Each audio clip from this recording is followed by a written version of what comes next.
আকাশ ভরা সূর্য তারা, বিশ্ব ভরা প্রাণ। সূর্য তারা, বিশ্ব ভরা প্রাণ, তাহারি মাঝখানে আমি পেয়েছি মোর স্থান বিস্ময়ে, তাই জাগে আমার প্রাণ আকাশ ভরা।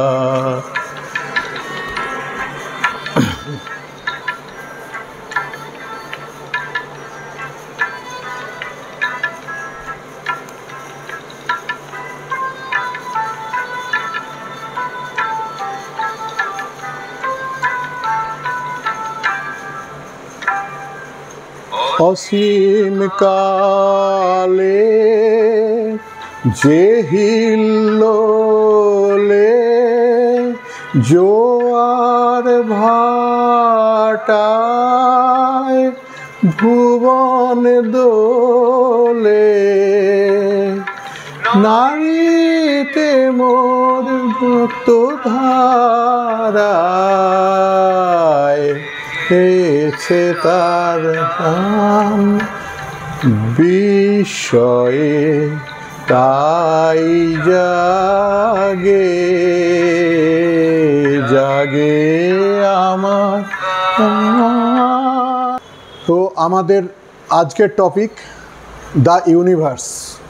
So we must understand the universe first, কারণ মানুষ একমাত্র প্রাণী যে এই ইউনিভার্সকে বুঝতে পারে, জানতে পারে, দেখার চেষ্টা করতে পারে। আমাদের সবসময়ই দেখা, জানা, বোঝার যে চেষ্টা, যেটা অ্যাকচুয়ালি আমাদের হায়ার ব্রেন ফাংশন, হ্যাঁ, তো সেটা আমাদের মধ্যে চিরকাল আছে। সেই জন্য দেখব এবার জগৎটাকে কেমন করে ঘুরছে মানুষ যুগান্তরের ঘূর্ণিপাকে। দেশ হতে দেশান্তরে যাচ্ছে মানুষ কেমন করে বীর ডুবুরি সিন্ধু সেচে মুক্তা আনে। তো আমরা সেই জন্য আন্ডারস্ট্যান্ড দ্য ইউনিভার্স, এইটা হচ্ছে আমাদের মেন। আমরা ইউনিভার্সকে বোঝার চেষ্টা করব। when you look into the blackness of the night sky, you are looking in the fathomless depths of the universe. Stars, planets, galaxies stretch into the space, not just further than you can see, but further than you can imagine. So further than you can see, আমরা কি দেখতে পাই সেটা না, if it is beyond our imagination, আমরা even imagine করতে পারি না। এই বিশ্ব জগৎকে আমরা ধারণাই করতে পারবো না, এত বড় এই জগৎ, এত বড় বিশ্ব।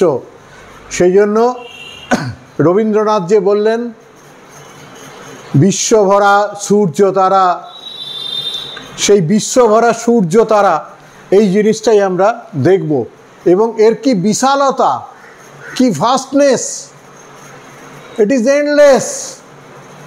আমরা যদি দেখতেই থাকি, যদি আগাতে থাকি মহাকাশে, আমরা যারা পাড়ি দিচ্ছি এখন, তারাও কিন্তু সামান্যতম চাঁদে যাওয়া, আমি যখন বলবো তখন বুঝতে পারবেন, চাঁদে যাওয়া একটা সামান্যতম ডিস্টেন্স, নেগলিজেবল ডিস্টেন্স বলা যেতে পারে। আমরা মঙ্গল গ্রহে যাওয়া একটা নেগলিজেবল ডিস্টেন্স আমরা কভার করছি এই ইউনিভার্সে, সেটাই আমরা দেখব। সেই জন্য as a whole, what universe mean, as a whole universe বলতে আমরা কি বুঝি।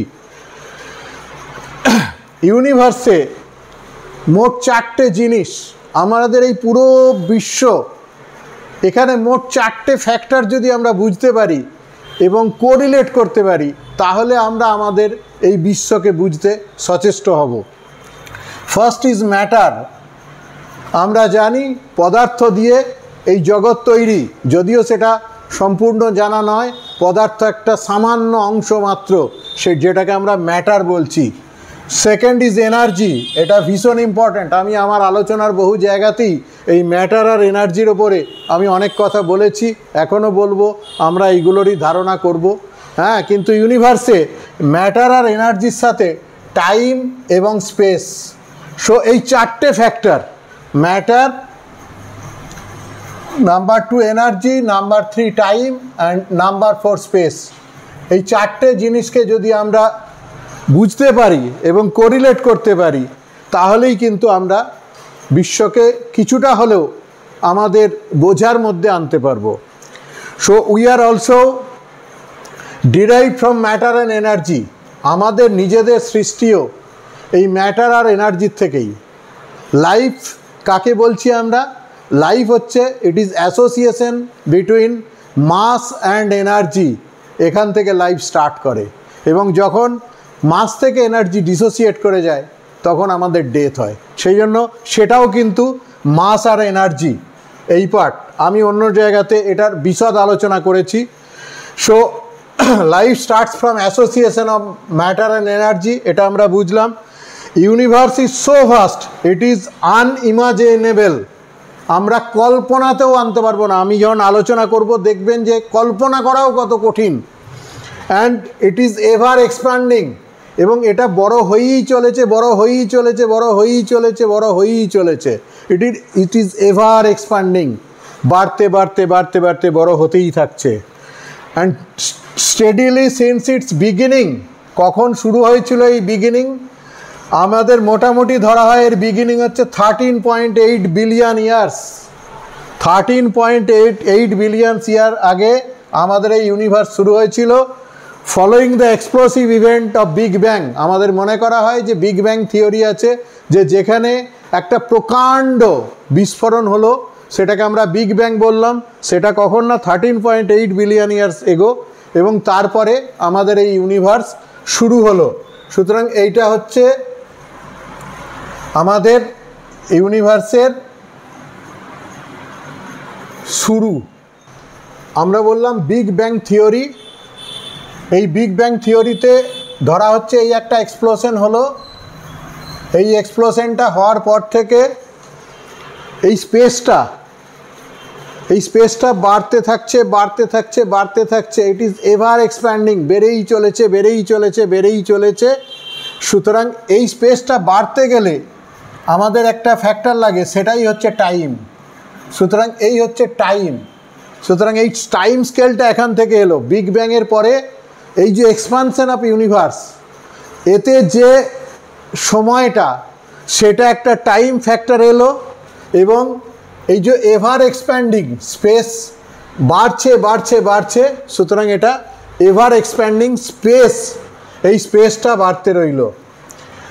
এবং এর যে সেন্টার, এটা কি আমরা অনেক সময়, আমি পরে আসব, যে একটা অ্যাটমের যে স্ট্রাকচার, তার যে নিউক্লিয়াস আছে এবং নিউক্লিয়াসের চারিদিকে ইলেকট্রন আছে, আর এটা দিয়ে পুরো অ্যাটমিক স্ট্রাকচারটা আমরা বুঝতে পারি, ইভেন একটা সোলার সিস্টেমও বুঝতে পারি, একটা ইউনিভার্সও বুঝতে পারি।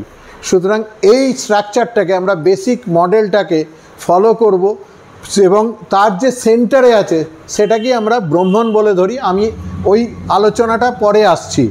সুতরাং আমরা এটা কি ইউনিভার্স, যে ইউনিভার্সের যে বেসিক কনসেপ্ট, সেই বেসিক কনসেপ্ট অফ ইউনিভার্সে এলাম।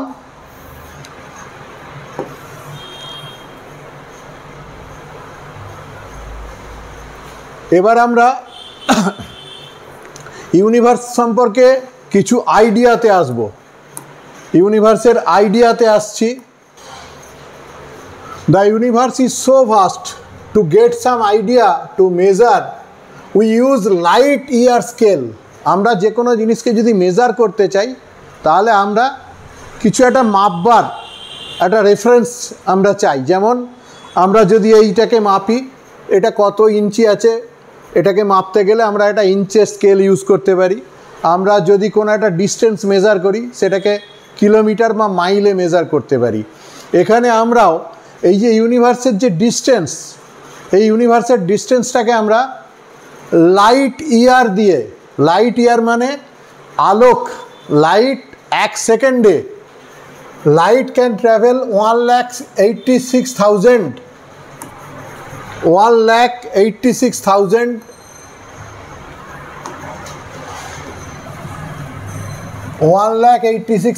মাইলস অথবা 300 কিলোমিটার পার সেকেন্ড। 1,86,000 মাইল অথবা 3 লক্ষ কিলোমিটার স্পিডে লাইট ট্রাভেল করতে পারে। এবং it can travel around the earth 7.5 times per second, মানে 1 সেকেন্ডে লাইট যেটা ট্রাভেল করতে পারে তাকে পৃথিবীকে 7.5 বার লাইট ঘুরে নিতে পারে, প্রদক্ষিণ করতে পারে, 7.5 বার পৃথিবীকে ঘুরতে পারে 1 সেকেন্ডে। এইটা হচ্ছে লাইটের স্পিড। এবং এই ডিস্টেন্সটাকে আমরা মেজারিং স্কেল হিসেবে যদি ইউজ করি, তাহলে এবার আমরা বুঝবো 1 লাইট ইয়ার মানে হচ্ছে 10 trillion kilometre or 6 trillion Miles. Million না, বিলিয়ন না, ট্রিলিয়ন। সুতরাং 10 ট্রিলিয়ন কিলোমিটার হচ্ছে 1 লাইট ইয়ার। 1 বছরে লাইট 10 ট্রিলিয়ন কিলোমিটার ট্রাভেল করতে পারে অথবা 6 ট্রিলিয়ন মাইলস কভার করতে পারে। এইটাকে 1 বছরকে লাইট ইয়ার বলা হয়, আলোকবর্ষ। এই আলোকবর্ষকে মাথায় রেখে আমরা দেখি আমাদের আশপাশের যে ইউনিভার্স, যেটা আমরা বোঝার চেষ্টা করছি, সেটাতে একটু ডিস্টেন্সগুলো আমরা দেখতে থাকি। We can see the universe by Hubble space telescope.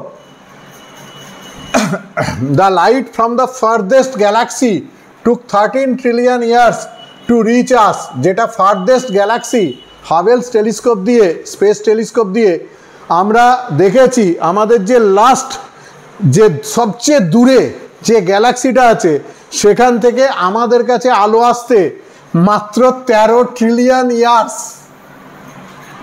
আমি বলেছি 1 লাইট ইয়ার মানে 10 ট্রিলিয়ন কিলোমিটার বা 6 ট্রিলিয়ন মাইলস। আমাদের সবচেয়ে দূরের গ্যালাক্সিটা থেকে আমাদের কাছে আলো আসতে সময় নেয় 13 ট্রিলিয়ন ইয়ার্স।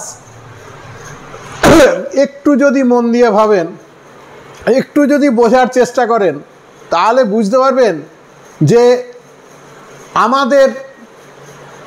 আমরা এই সমস্ত যে সমস্ত জিনিসপত্র নিয়ে এই পৃথিবীতে অনেক বেশি লাফালাফি মাতামাতি করি, অনেক বেশি মাথা ঘামাই, আমাদের এই জগতে আমাদের অবস্থান কতটুকু সেইটা বোঝার চেষ্টা করুন, কারণ এটা খুব ইম্পর্ট্যান্ট। এইটা বুঝতে পারলে আপনার তুচ্ছতা, ক্ষুদ্রতা, নগণ্য জিনিসপত্র নিয়ে আমরা যে এত কিছু ভাবি, আমাদের স্থায়িত্ব, এই জগতে আমাদের স্থায়িত্ব এবং এই জগতে আমাদের অবস্থান আমরা যদি একটু নিজেরা বুঝে উঠতে পারি, তাহলে আমাদের লাইফ অনেক ইজি হয়ে যেতে পারে। সেই কারণেই আমি এই ইউনিভার্স সম্পর্কে একটা ধারণা করতে বলছি। এবং এরপরে চলে আসুন যে এই যে ইউনিভার্স, এই ইউনিভার্সের অলমোস্ট 99.99999999% এমটি, পুরোটাই প্রায় এমটি, ভয়েড। এইটা হচ্ছে আমাদের ইউনিভার্সের ম্যাক্সিমামটাই এমটি স্পেস। আমরা যে আকাশ, মহাকাশ দেখছি, এই মহাকাশে যদি আমরা যেতে থাকি, তাহলে আমাদের দেখা যাবে এই স্পেসটাই হচ্ছে 99.999999 দেখেছেন যে ডট ডট ডট ডট দিয়ে ছেড়ে দিয়েছি % MT space, floating in this vast dark void. এই জন্য এটাকে আমি বললাম ভাস্ট ডার্ক ভয়েড, মানে শূন্যতা, অত্যন্ত কালো অন্ধকার এবং বিশাল বিশাল, যার কোনো শেষ নেই, যেখানে কোথাও কিছু আর পাওয়া যায় না, সেই ডার্ক ভয়েড। এখানে কিছু বডি ঘোরাফেরা করছে, সেই বডিটাই হচ্ছে আমাদের মহাজাগতিক যা কিছু আমরা দেখতে পাচ্ছি সেটা। সেখানে কে কে আছে? এই বডিগুলোকে বলা হয় সেলেস্টিয়াল বডিজ। এই সেলেস্টিয়াল বডিজ একদম ছোটোর থেকে শুরু করে অনেক বড় পর্যন্ত হতে পারে। সেগুলো কারা?